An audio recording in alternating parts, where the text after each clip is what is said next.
O nosso entrevistado de hoje é o deputado estadual Sargento Reginaldo. Nós vamos falar sobre o após-eleição municipal no estado do Ceará e, sobretudo, em Fortaleza. Deputado Reginaldo, a oposição já assimilou o resultado da eleição a partir de Fortaleza? Não tem como não assimilar, né, Edson? A política, ela é isso. O processo democrático, as eleições, elas não são uma matemática exata onde você faz um planejamento acreditando já que o resultado é aquilo que você espera. Bom, o povo de Fortaleza, mais uma vez, fez uma opção pela continuidade do plano de governo, do projeto do PT para o nosso estado, para a nossa capital, e o que nos resta é, de fato, aceitar o resultado, porém fazer uma leitura de todo o cenário. E tem muita coisa interessante, apesar da derrota, né? Eu tenho dito nos bastidores, aliás, já disse em algumas entrevistas, o André Fernandes, ele perdeu essa eleição ganhando e o governo do estado ganhou essa eleição perdendo, e isso precisa realmente ficar muito claro, porque com todo o peso, com toda a estrutura governamental, Assembleia, deputados, prefeitos do interior, mais de 100 prefeitos do interior, né? Ainda assim, a eleição mais apertada dos últimos 20 anos, e isso deixa um recado muito claro, né? Que há sim hoje um sentimento de insatisfação, há uma rejeição crescente no Estado, à administração que está aí, e isso aponta para um cenário que pode ser extremamente perigoso para a manutenção desse poder por parte do Partido dos Trabalhadores aqui no estado de Ceará. Deputado Sargento Reginaldo, o senhor é um homem dos mais próximos ao capitão Wagner. Qual o tamanho da decepção com o resultado da eleição para o capitão Wagner?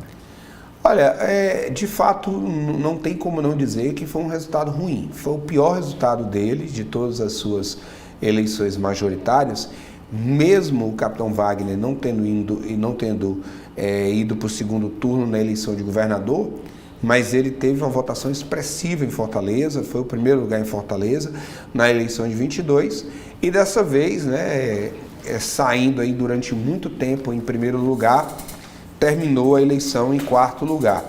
Mas houve um fenômeno que a gente precisa realmente fazer uma boa leitura, um sentimento antipetista que foi incorporado por uma parcela considerável da população, e esse sentimento antipetista apostou no André Fernandes como o candidato que melhor representava essa sensação do povo, esse desejo do povo de pôr um fim ao governo do Partido dos Trabalhadores aqui no estado de Ceará, a começar por Fortaleza. E o capitão Wagner fez uma campanha mais moderada, fez uma campanha sinalizando que, de fato, estava disposto a dialogar com todos os públicos, com todos os campos ideológicos, independentes das bandeiras, porque queria, de fato, apresentar o seu plano de governo, que era o melhor plano de governo. A gente continua, de fato, acreditando nisso. O capitão Wagner tinha a melhor proposta, é um candidato, é um político muito mais experiente, muito mais preparado. Sabíamos que no segundo turno, se o capitão Wagner tivesse passado com o PT, talvez o resultado teria sido diferente. Nós falamos isso inúmeras vezes, porque havia um desejo, estava muito claro na estratégia do PT, escolheu o André Fernandes para ir para o segundo turno para nacionalizar a campanha como foi em 2022. E conseguiram fazer isso. E aí, mesmo com o apoio no segundo turno do capitão Wagner e até da ala mais ligada ao prefeito Sarto, Roberto Cláudio, vereadores e etc., ainda assim o André Fernandes não conseguiu vencer ali uma rejeição natural que há nessa relação do André muito mais forte com o Bolsonaro, algumas pautas que a direita, né, ou como a própria esquerda tenta trabalhar, a extrema-direita, acabam gerando uma reação negativa por parte do eleitorado feminino, por exemplo, a pauta da questão da violência contra a mulher, exploraram isso muito forte e acabou contribuindo para o resultado final, mas realmente o André fez uma campanha fantástica, brilhante e sai como grande nome da oposição dessa eleição. E o capitão Wagner segue seu trabalho, mostrou sua força, sua maturidade, foi para dentro da campanha do André, fez tudo que estava ao seu alcance e ajudou muito nesse resultado apertado. É bom lembrar disso, né, que nós tivemos aí uma diferença de pouco mais de 10 mil votos e muito também graças a essa adesão do capitão Wagner, quanto do Roberto Cláudio e outros, né, políticos, vereadores que participaram do segundo turno. Sargento Reginaldo, será que o grupo do senhor, do capitão Wagner, não fez uma avaliação equivocada quanto à votação do capitão em Fortaleza na eleição de 2022? Achar que essa votação bonita que ele teve naquele ano seria uma votação dele? Olha, Edson, o capitão Wagner estava na quarta eleição como tentando o executivo, né? E a primeira vez que nós tivemos a direita com mais de uma opção, ou a centro-direita, né, como a gente prefere dizer. E havia um entendimento, pelas leituras de pesquisa, de uma rejeição muito grande do Bolsonaro em Fortaleza. E o André Fernandes era o candidato anunciado como candidato do Bolsonaro. Então, a gente ainda assim acreditou que, de fato, a gente conseguiria levar essa eleição para o segundo turno, né, e chegar no segundo turno e conseguir, né, compor com todos os outros partidos numa ampla frente de oposição ao PT. E aí, como eu disse para vocês, isso não é uma matemática exata, eleição é assim, o sentimento do público foi diferente e entendeu-se, né, que, de fato, o André representava melhor esse anseio do antipetismo que nós vimos que está crescente aqui no estado de Ceará, em Fortaleza, aliás, no Brasil como um todo. O PT ganhou uma única capital em todo o país, que foi Fortaleza, saiu como derrotado, né, de forma muito absoluta pelos partidos de centro, pelos partidos de direita, né? Então há um sinalizador muito grande já de uma rejeição ao PT e o André conseguiu compor, conseguiu ser a voz da mudança, o aspecto da juventude pegou muito forte, uma campanha extremamente popular, com músicas que caíram no gosto da população como um todo, através das redes sociais, onde o André é muito forte, emplacou músicas que estavam sendo reproduzidas nacionalmente, né, jingles de campanha, e fez uma campanha de fato bonita na rua. Saiu contagiando, gerou uma onda que ali na reta final, né, acabou realmente fazendo com que os votos do capitão Wagner, aquela questão do voto útil, né, o eleitor ficou ali até as últimas aguardando quem teria melhor chance e na reta final acreditou-se que o André era a melhor opção e aí você tem a migração, né, nas últimas pesquisas, o André passando o capitão Wagner e na reta final já fazendo com que o capitão Wagner descesse ao seu pior desempenho de todas essas eleições que a gente falou até agora. Sargento Reginaldo, o capitão Wagner é jovem ainda, né? Sem dúvida. Mas o senhor e os aliados dele ainda alimentam a esperança de uma candidatura majoritária? É muito cedo para falar qualquer coisa, mas eu vou pegar a sua frase inicial, que foi uma fala que eu fiz interna no nosso partido. O capitão Wagner, de fato, é um político ainda jovem, 40 e poucos anos de idade, eu estou com 51 e ainda me considero um homem com muito a oferecer para a política cearense. O capitão Wagner ainda nem chegou aos 50 anos de idade, tem uma liderança natural, é realmente um político de uma inteligência fora do comum, consegue, né, transitar muito bem em todo o meio político, tanto aqui como em Brasília, e eu acredito que é uma questão de tempo, né? Ele precisa entender o momento, nós precisamos fazer uma leitura do momento, às vezes é preciso você dar uma recuada, 2026 está logo ali, está muito cedo para analisar. André Fernandes não pode ser candidato ao governo, nem ao Senado por conta da idade. A outra grande liderança da direita aqui no estado de Ceará, com um perfil muito próximo, seria o Carmelo Neto, também tem a mesma questão, são muito jovens e aí ficam em aberto, né? Nós temos a vaga de governador, 2 vagas de Senado na próxima eleição e ainda muito tempo para discutir. Nós saímos dessa eleição com um cenário muito interessante, que é a primeira vez na história do Ceará, adversários históricos, como o ex-prefeito Roberto Cláudio, prefeito 2 vezes em Fortaleza, com uma avaliação altíssima, né?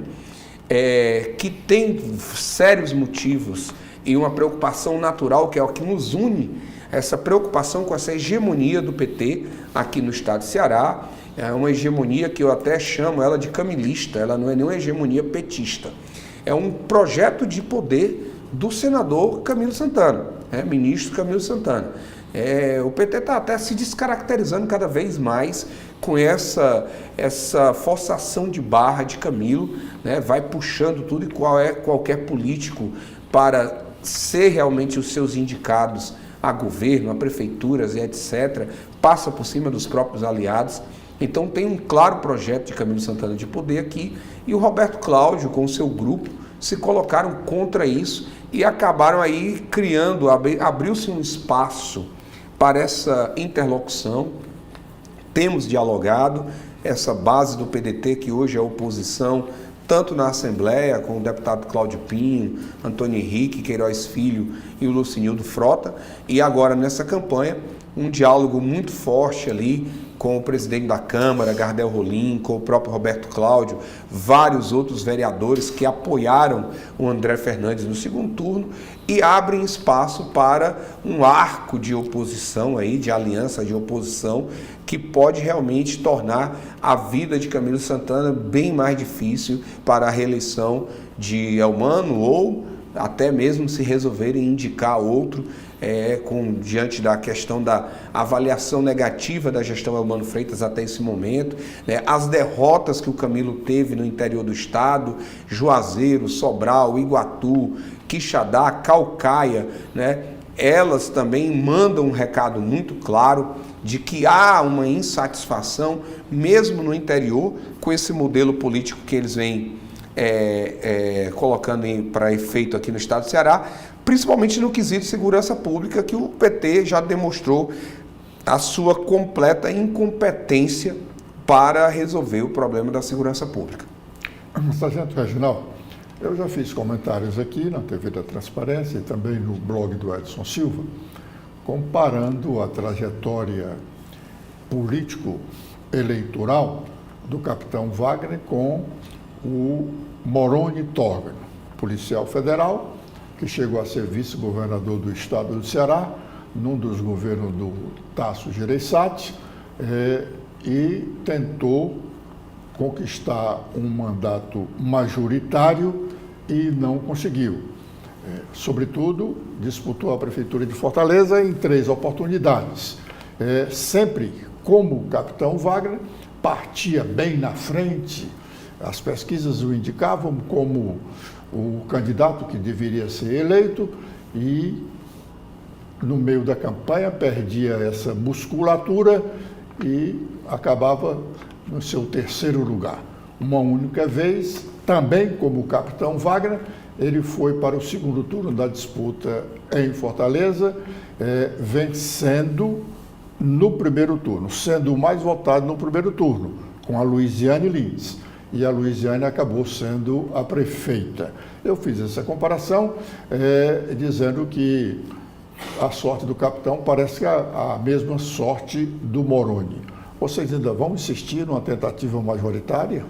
É como eu estou lhe colocando, isso é muito prematuro para se dizer, né? E por mais que haja semelhanças em política não é essa ciência exata. Eu pego um político que teve a experiência X, pego outro político que teve a experiência Y e achar que o resultado final vai ser uma equação simples, né? Nós pegamos aí a história da maior liderança do PT da história, atual presidente da República pela 3ª vez, perdeu 3 eleições consecutivas. Foi para a 4ª eleição, ganhou, foi reeleito, depois é preso, condenado por corrupção em 3 instâncias, sai da cadeia, a justiça consegue colocá-lo em condição de competir e é eleito uma 3ª vez, né, indo para a sua 4ª tentativa de mandato daqui a pouco, né, porque não vejo outra liderança no PT, então provavelmente vão apresentar de novo Lula para a reeleição, apesar das debilidades de saúde, apesar da sua avaliação já estar em queda. Mas enfim, isso para dizer que isso não é exato, né? Aconteceu com o Moroni, vai acontecer com o Capitão Wagner.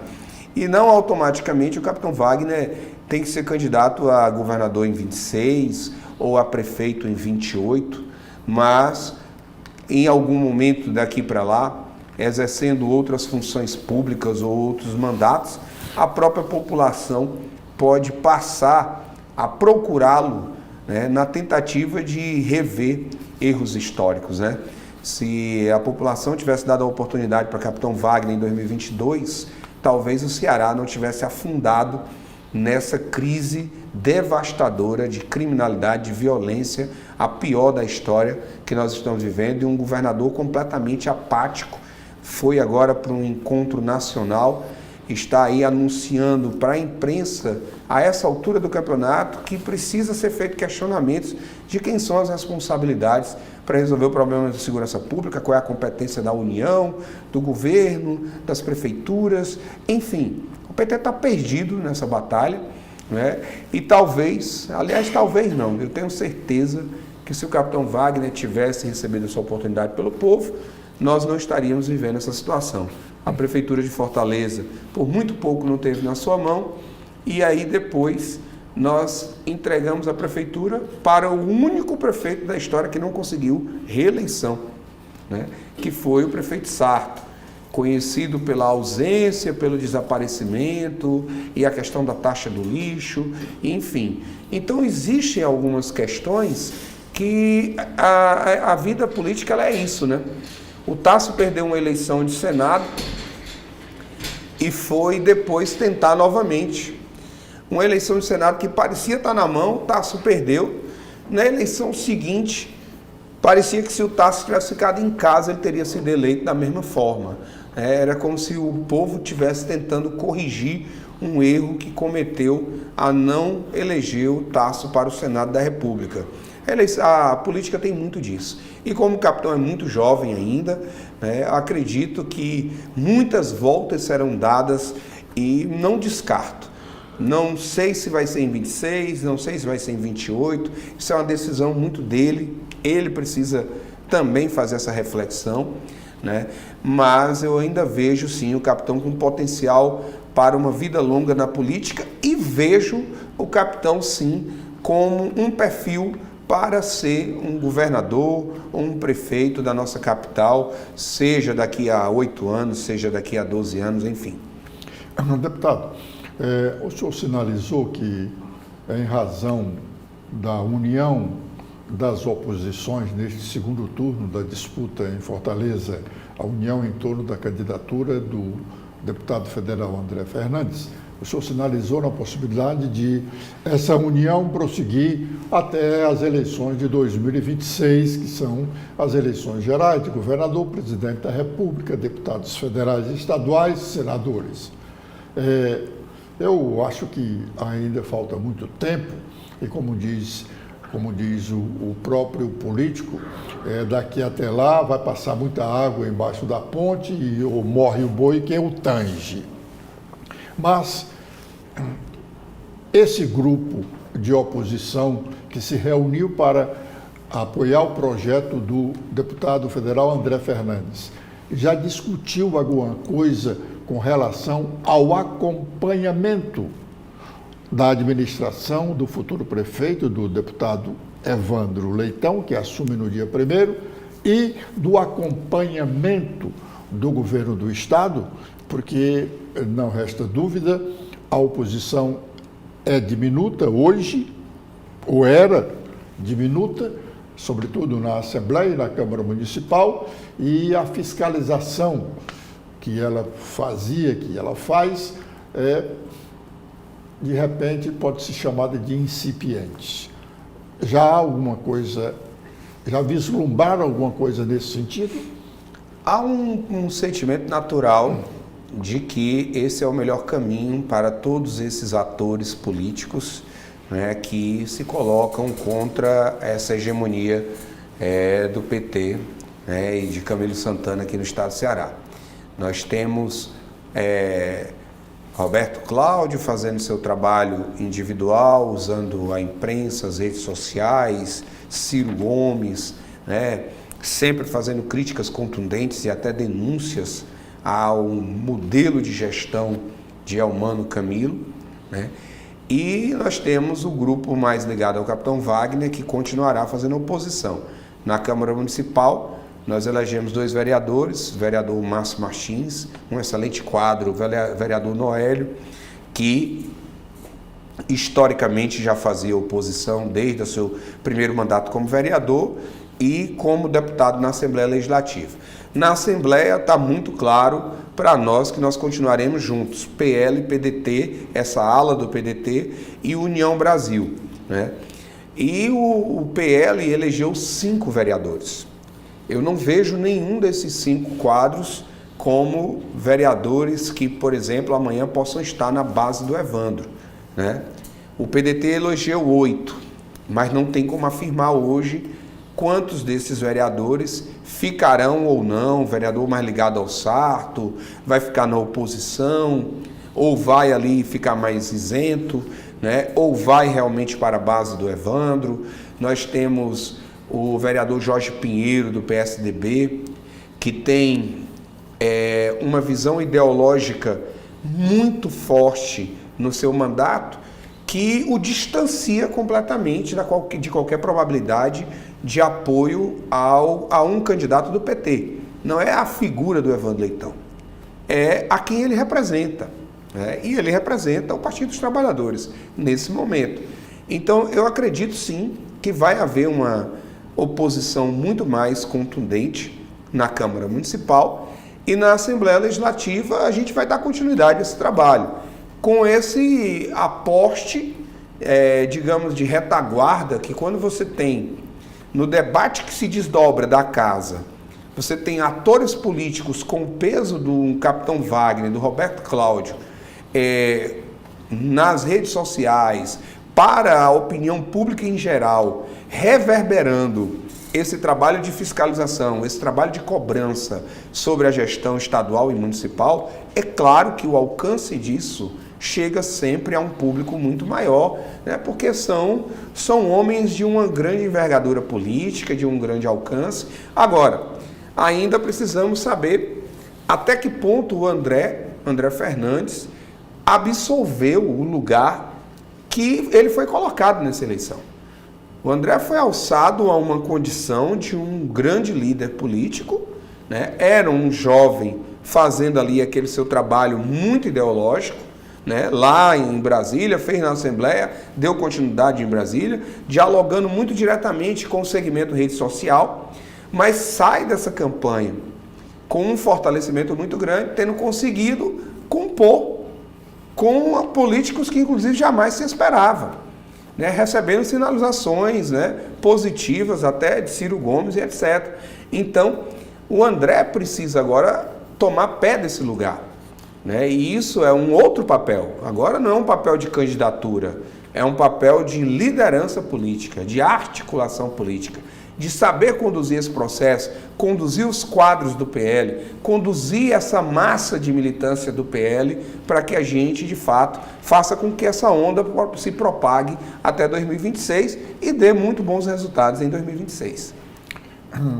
Deputado, hoje nós noticiamos aqui no primeiro bloco de notícias aqui da TV da Transparência que o secretário da Fazenda do Estado do Ceará, o doutor Fabrício, foi sexta-feira à tarde à Assembleia cumprir uma determinação da Lei de Responsabilidade Fiscal e, no caso, prestar contas ao Legislativo sobre o segundo quadrimestre do ano fiscal, isto é, sobre o que o Estado arrecadou e gastou nos 8 primeiros meses deste ano. E na comissão de orçamento da Assembleia, só tinha lá na comissão o deputado presidente, Sérgio Aguiar. Nenhum outro deputado estava lá para questionar, indagar o secretário se o Ceará está realmente numa situação fiscal tão boa quanto a que ele pintou. Será que não são essas situações que deixam o governo mais livre, porque a oposição está dispersa?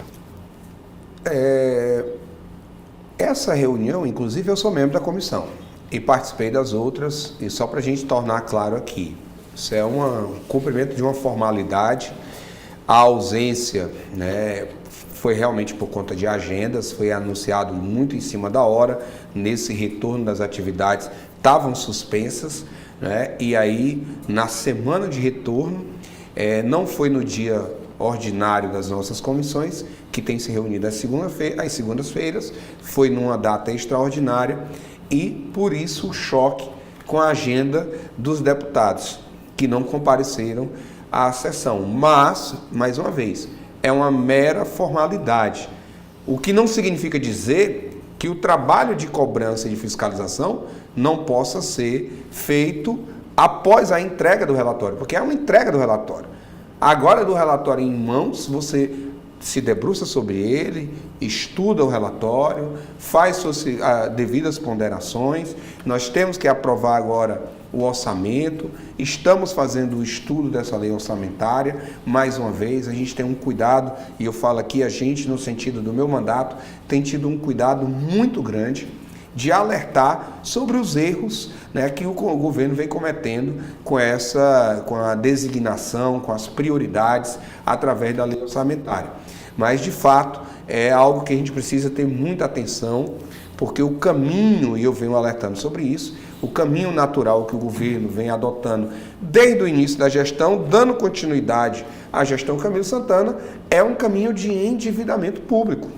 É um caminho de endividamento público, deixando questões prioritárias em segundo plano e muitas vezes até mesmo a questão que parecia ser uma pauta importante do governo, que é o próprio tratamento dado aos servidores públicos, fica em segundo plano porque está faltando recurso, né? E essa conta ela não vai fechar. A gente vem alertando sobre isso, o Estado está pagando uma fortuna de dívida, né, fazendo rolagem de dívida, comprometendo cada vez mais o seu orçamento com empréstimo, enfim.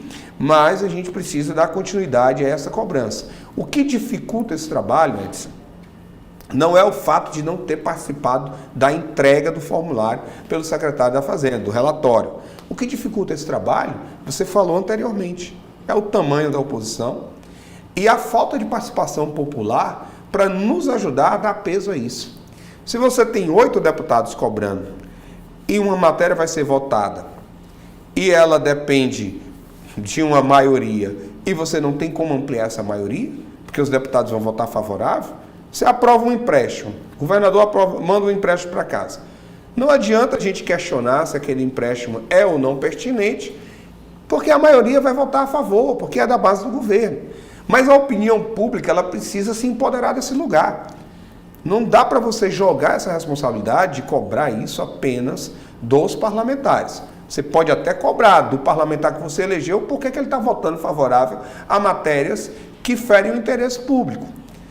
Porém, se a população não fizer esse trabalho, nós vamos continuar sempre tendo votações, como você já viu, atropeladas na casa, matérias que chegam em regime de urgência, que são aprovadas num único dia, mesmo quando trazem questões delicadas. Eu venho tentando alertar sobre isso, mas isso é um processo muito complexo, que passa por uma reeducação do nosso povo, de entender a sua parcela de participação no processo político do nosso Estado. Senão vai ficar aquela coisa, cadê os deputados? É como a gente vê a cobrança na rede social.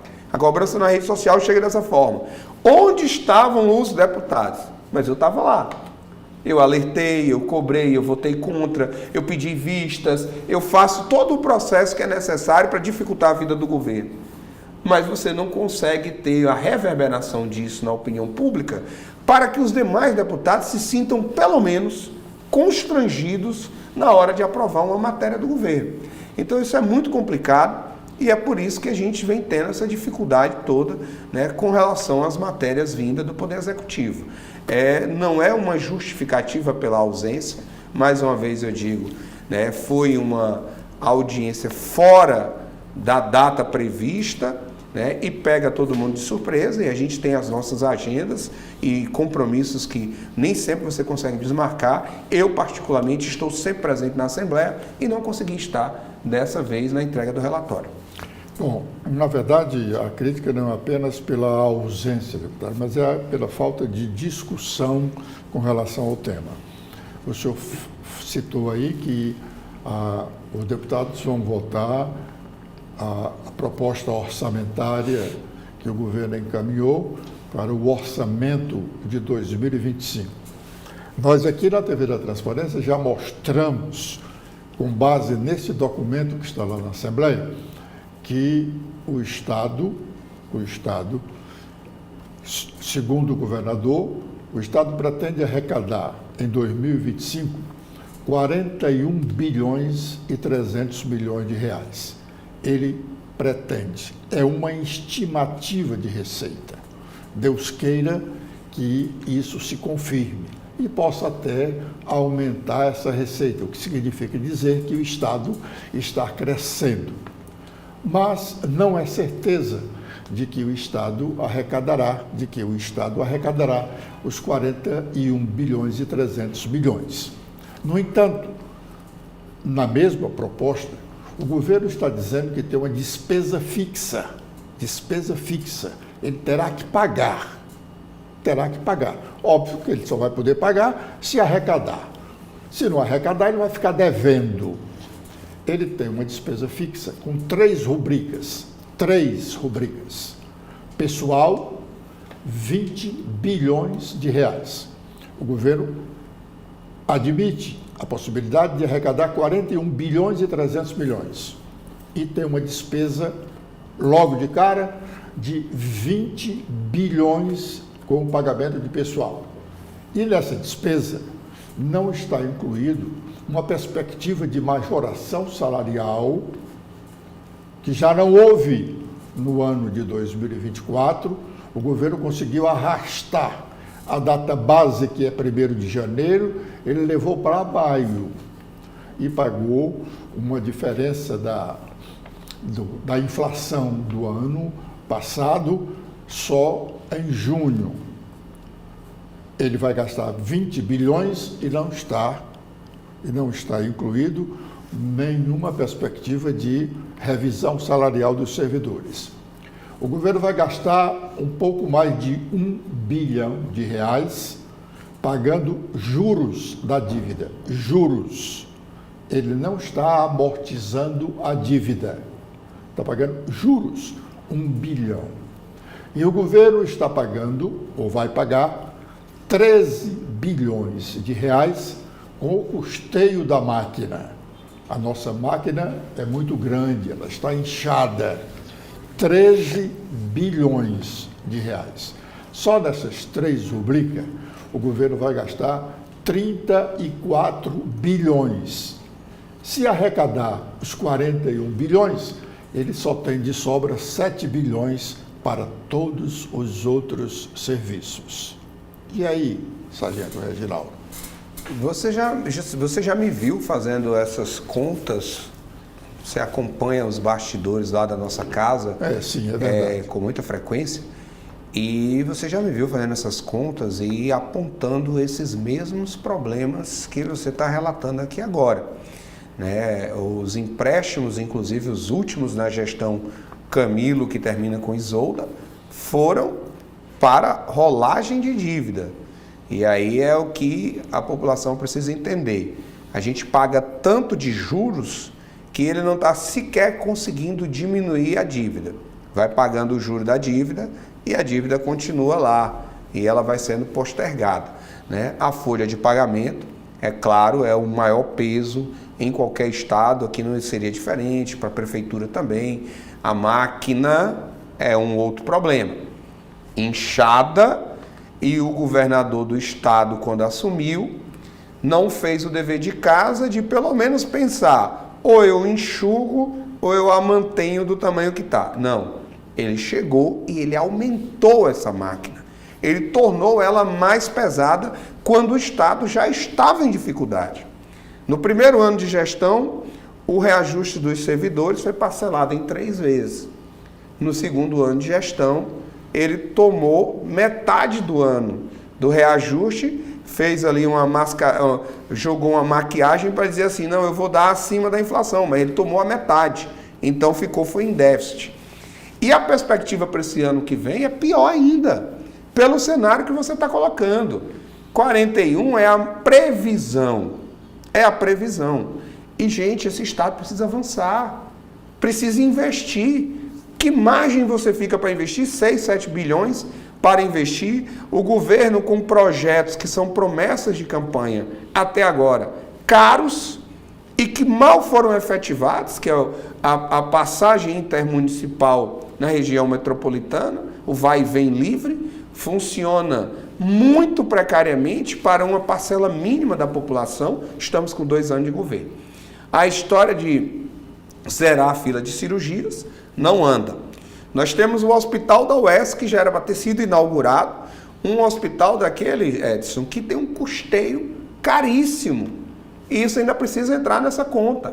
Se quiserem, de fato, inaugurar o hospital da UES, como estão dizendo, que o hospital está quase pronto. E eu vou me lembrar aqui... Mas ele está pronto desde 2022. Eu vou me lembrar aqui, mas quando se diz pronto, é preciso entender se é pronto o prédio, porque um hospital não funciona só com prédio. Você tem que estar com ele todo equipado, todo instalado.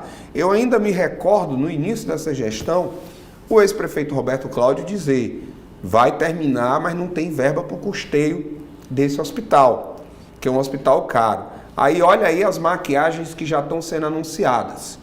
Nós vamos perder o Hospital César Caos, se fala lá em 600 leitos. Mas o Hospital César Caos vai fechar e o Hospital Universitário vai pegar esses leitos para si. Ou seja, então eu já não tenho uma ampliação de 600. Se eu não me engano, no César Caos são em torno de quase 200 leitos no César Caos. Nós estamos numa probabilidade do governo fazer a mesma coisa com o antigo Hospital da Polícia Militar, que é o HPM, que não é mais da polícia. O governador prometeu devolver esse hospital para a polícia. Na hora que ele devolve para a polícia, o SUS não permite continuar atuando lá dentro como está hoje. Então, toda a estrutura de pessoal, de maquinário que foi colocado pelo SUS dentro do antigo hospital da polícia, sai de lá e, em tese, iria para o hospital universitário. Então, é uma camuflagem, assim, eu estou te dando 600 leitos, mas eu não estou te dando 600 leitos. E até agora está lá o hospital sem ser inaugurado. Isso não está nessa conta. Então, vai ser um ano mais difícil ainda para essa gestão, porque não estão fazendo o dever de casa. Não estão realmente, de fato, economizando para gastar onde é prioridade.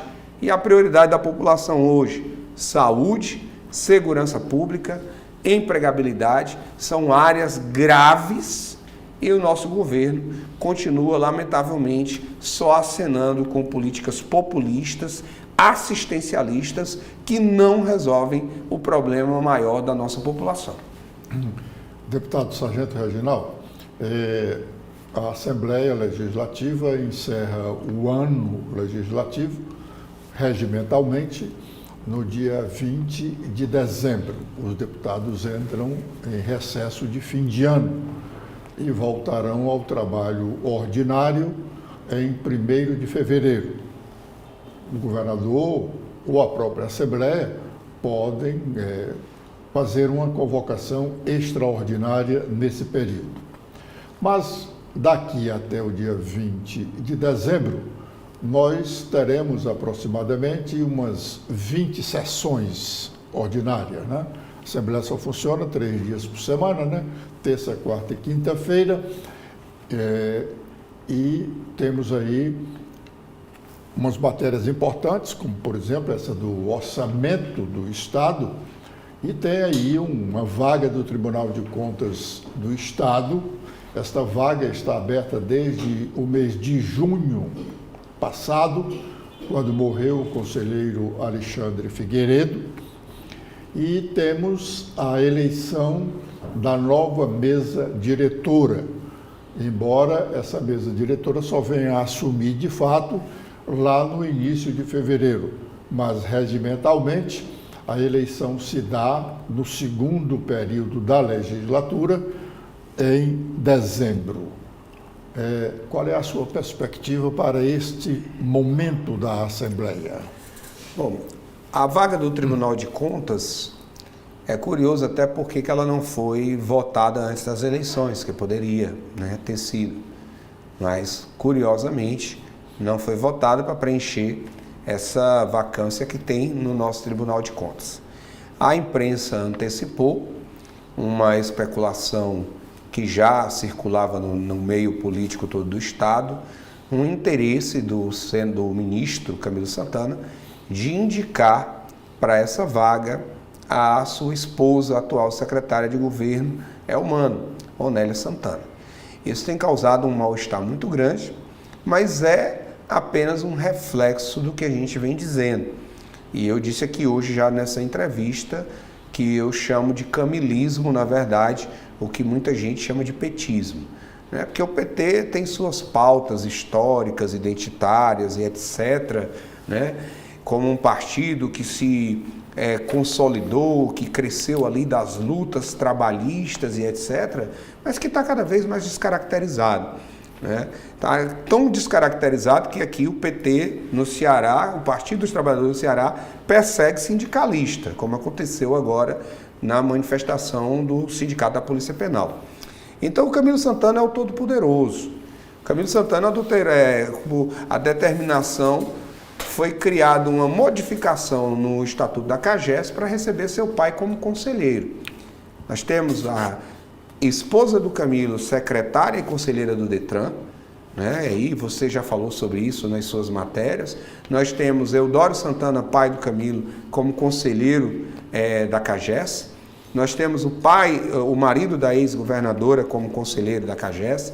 Nós temos o irmão do ministro, que é o presidente de uma organização social que praticamente hoje mobiliza todos os recursos milionários da cultura do estado do Ceará, né?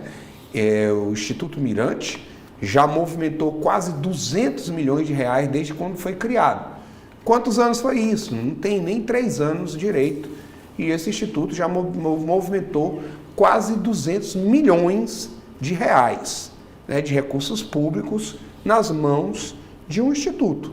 Não chega por um artista na ponta, mas chega nas mãos do Instituto Mirante. Então é estranho, né? E já se fala que um dos candidatos mais fortes para a presidência da Assembleia, né, é Fernando Santana. Leva o mesmo sobrenome, apesar de não ser consanguineamente da família, mas é parte da família do ministro Camilo Santana. Nós, enquanto oposição, não temos deputados suficientes para sequer compor uma chapa, né? Mas nós estamos nos mobilizando para, de fato, fazer tudo que estiver ao nosso alcance. Essa vaga, inclusive, do Tribunal de Contas do Estado, ela deveria ser de um deputado, né? É o rito natural, essa vaga deveria ser de um deputado, e tem nomes, né? Temos nomes, quadros antigos, como o próprio Zezinho Albuquerque, né? Fernando Hugo, o deputado Fernando Hugo, os decanos da casa, né? Poderiam estar sendo indicados para essa vaga, mas está sendo indicado, quer dizer, especula-se que a indicação vai ser política. É estranho, Edson, eu vi uma fala do líder do PT na Assembleia, deputado de Assis Diniz. Olha a que ponto nós estamos chegando. Que a decisão da presidência da Assembleia Legislativa passava diretamente pela mão do governador. Mas não é isso. Nós estamos falando de um poder independente. A decisão sobre a presidência da casa tem que passar pelas mãos dos deputados. São os deputados que precisam debater, discutir, compor uma chapa e apresentar o melhor nome, né? Mas nós estamos vivendo um momento tão delicado, né, de falta de autonomia da Assembleia Legislativa nesse sentido. Isso é algo que eu já deixei claro em vários discursos meus na casa, né, o quanto a Assembleia tem sido uma extensão do Palácio da Abolição, né, e numa hora como essa você vê a própria liderança do Partido dos Trabalhadores afirmar que isso passa diretamente pela mão do governador. Não, é uma decisão da casa. A casa precisava, inclusive, enquanto poder legislativo, aprender um pouco mais com o Congresso Nacional, que hoje é uma casa de fato que goza de uma autonomia, goza realmente desse entendimento, né? A nossa Câmara dos Deputados, o Congresso Nacional, né? Tornando às vezes até mais difícil a vida do presidente da República, porque eles ali conseguem se reunir e compor, né? E entender o que é melhor para a discussão, discutem entre os partidos, discutem entre as grandes lideranças, mas é uma decisão que acontece dentro da Câmara Federal. Por mais que o presidente tente articular, mas via de regra é o presidente que está fazendo a eleição do seu sucessor e não o presidente da República. A Assembleia deveria entender isso. Nós somos a única Assembleia do Brasil que não tem orçamento impositivo, que era um projeto meu, é uma PEC que eu apresentei. Você está falando das emendas parlamentares, né? As emendas parlamentares. E por que isso é importante? Porque uma parte do orçamento passaria diretamente pela mão do deputado para ele dizer: eu quero que isso aqui seja aplicado lá em Jati, lá em Chaval. São 46 deputados. Ao contrário do governador, que é o chefe do executivo, tem uma votação macro ali, o poder legislativo é, de fato, o poder que representa quase a totalidade das camadas do povo cearense. Um governador é eleito com 50% mais um, no máximo. A composição dos 46 deputados representam cada município, representa cada segmento, representa cada parcela do povo. Então, quando eu coloco o orçamento impositivo, eu dou o direito de um deputado lá de Viçosa, que foi muito bem votado em Viçosa, olhar para a necessidade do município e dizer: bom, eu estou destinando 500 mil reais para a reforma aqui de uma escola, para comprar ambulância, para equipar a guarda municipal. Isso é a vantagem do orçamento impositivo. Como é que é feito hoje?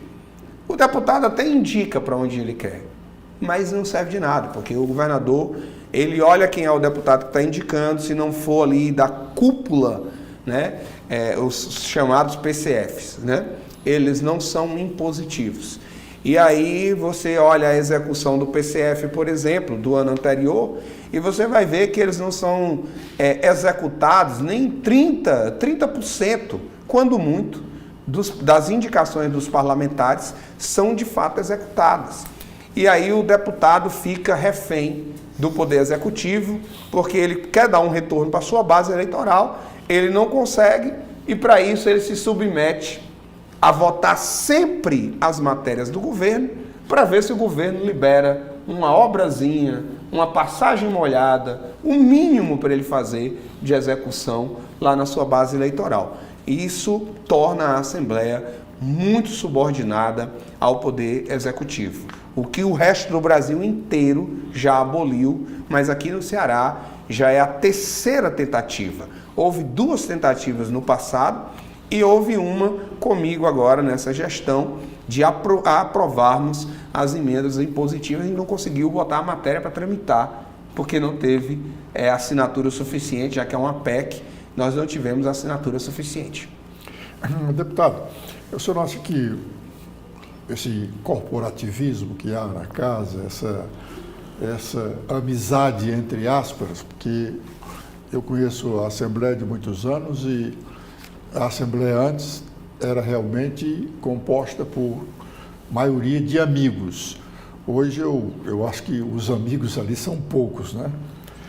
Mas esse corporativismo, esse respeito ao colega, não expor o colega, não é que faz com que a Assembleia seja realmente subserviente como ela é hoje, porque esse caso que o senhor citou aí, do deputado de Assis Diniz, é horripilante. O deputado dizer que o presidente da Assembleia tem que ser indicado pelo governador é um deputado que não está preparado para ser deputado, não representa bem a população. Mas, no entanto, nenhum deputado diz na tribuna da Assembleia, e eu espero que o senhor possa dizer até a partir de amanhã, da terça-feira, quando tiver sessão, porque isso aconteceu na semana passada, desautorizá-lo, chamar a atenção. Todos os deputados deviam chamar a atenção. Olha, o senhor não pode fazer isso.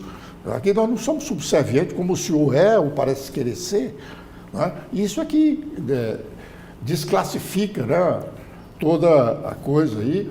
Essa história da vaga do Tribunal de Contas do Estado, essa vaga é da Assembleia, não necessariamente para um deputado, mas a Assembleia que indica.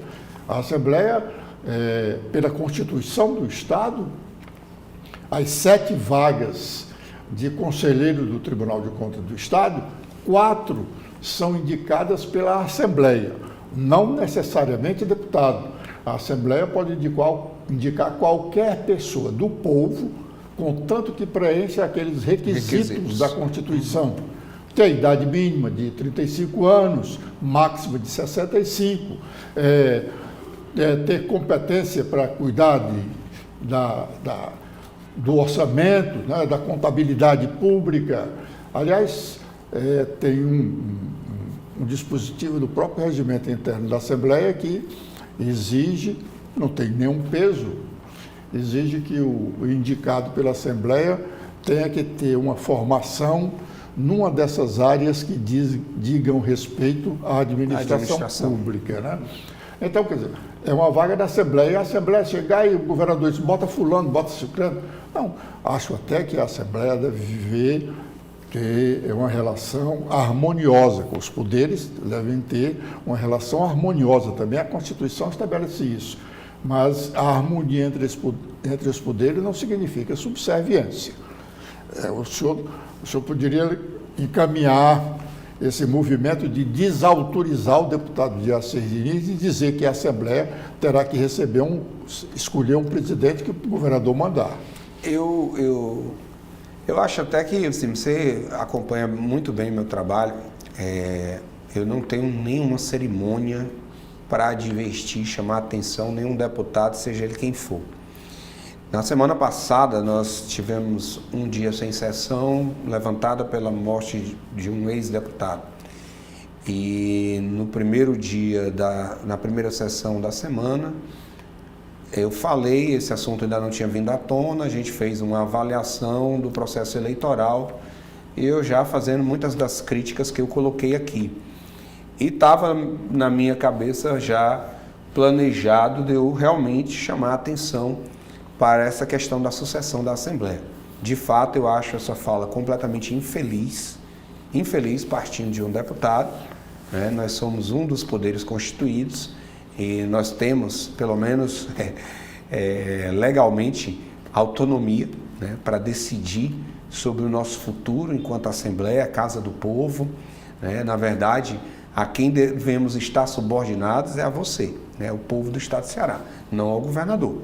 A Assembleia está subordinada ao povo, né? Como o próprio governador está subordinado ao povo, em tese. Quando o povo entender esse seu poder, talvez a gente vai mudar um pouco dessa realidade. Mas não tive a oportunidade, nem se preocupe, que se eu tivê-la amanhã, né, a gente vai sim chamar a atenção. Estou muito preocupado com essa eleição da mesa diretora, com essa indicação da vaga de conselheiro do Tribunal de Contas.